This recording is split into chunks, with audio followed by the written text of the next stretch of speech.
പുതിയ റിലീസും കാത്ത് മമ്മൂട്ടി ആരാധകർ. സാധാരണ ഒരു മമ്മൂക്ക പടം റിലീസാകാനുള്ള സമയത്തേക്കാൾ കൂടുതൽ എടുക്കുകയാണ് മമ്മൂക്ക ഡീനോ കൂട്ടുകെട്ടിൽ ഒരുങ്ങുന്ന ബസൂക്ക. 2 ദിവസത്തെ ഷൂട്ടിംഗ് അവശേഷിക്കുന്നതുകൊണ്ടാണ് റിലീസ് തീയതി അറിയിക്കാൻ നിർമ്മാതാക്കൾക്ക് സാധിക്കാത്തത്. എന്നാൽ അതേസമയം പുതിയ സിനിമകളുടെ തിരക്കിലാണ് മമ്മൂക്ക. മമ്മൂക്കയെ നായകനാക്കി ഗൗതം വാസുദേവ് മേനോൻ സംവിധാനം ചെയ്യുന്ന പുതിയ സിനിമയാണ് Dominic and the ladies purse. Mammootty കമ്പനിയുടെ 6ാമത്തെ പ്രോജക്റ്റ് കൂടിയായ ഈ സിനിമയിൽ ഡൊമിനിക് എന്ന ഡിറ്റക്റ്റീവിന്റെ വേഷമാണ് മമ്മൂക്ക ചെയ്യുന്നത്. കോമഡിക്കും ആക്ഷനും പ്രാധാന്യം നൽകിയൊരുക്കുന്ന ക്രൈം ത്രില്ലർ സിനിമ ായിരിക്കും ഇതെന്നാണ് റിപ്പോർട്ടുകൾ. മമ്മൂക്കയുടെ രംഗങ്ങൾ ഇതിനോടകം പൂർത്തിയായി സിനിമയുടെ പാക്കപ്പ് ഉടൻ തന്നെ ഉണ്ടാകും. നവംബർ 2nd വീക്കിൽ റിലീസ് ചെയ്യാനുള്ള പ്ലാനിംഗ് അണിയറയിൽ നടക്കുന്നുണ്ട്. സാധാരണ ഗൗതം സിനിമകൾ പൂർത്തിയായിട്ടും വർഷങ്ങൾ പെട്ടിയിലിരിക്കാറാണ് പതിവ്.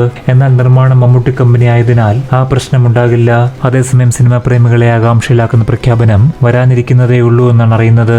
കുറുപ്പ് എന്ന സിനിമയുടെ സഹരചയിതാവ് കൂടിയായ ജിതിൻ കെ ജോസിന്റെ ആദ്യ സംവിധാനം മമ്മൂക്കയെ വെച്ച് മമ്മൂട്ടി കമ്പനിയാണ് ഒരുക്കുന്നത്. പ്രധാന വേഷങ്ങളിൽ മമ്മൂക്കയോടൊപ്പം വിനായകനും എത്തുന്നു. ഇത്തവണ വിനായകന് വില്ലനായാണ് മെഗാസ്റ്റാറിന്റെ വരവെന്നാണ് റിപ്പോർട്ടുകൾ. ഈ അടുത്ത് പുഴു, പ്രമേഹം തുടങ്ങിയ സിനിമകളിൽ പ്രതിനായക വേഷത്തിലെത്തി ഇന്ത്യൻ സിനിമ ഞെട്ടിച്ച താരം ഇത്തവണ ഏത് അവതാരത്തിലാകും എത്തുകയെന്ന ആകാംക്ഷയിലാണ് ആരാധകരും സിനിമാ പ്രേമികളും. ഷൂട്ടിംഗ് ഈ മാസം അവസാനം നാഗർകോവിലിൽ ആരംഭിക്കും.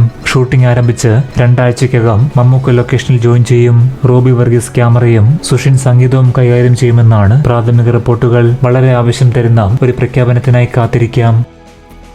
പുതുപുത്തൻ സിനിമാ വാർത്തകൾക്കും മറ്റ് അറിവുകൾക്കുമായി ഞങ്ങളുടെ യൂട്യൂബ് ചാനൽ സബ്സ്ക്രൈബ് ചെയ്ത് ബെൽ ബട്ടൺ അമർത്തുക.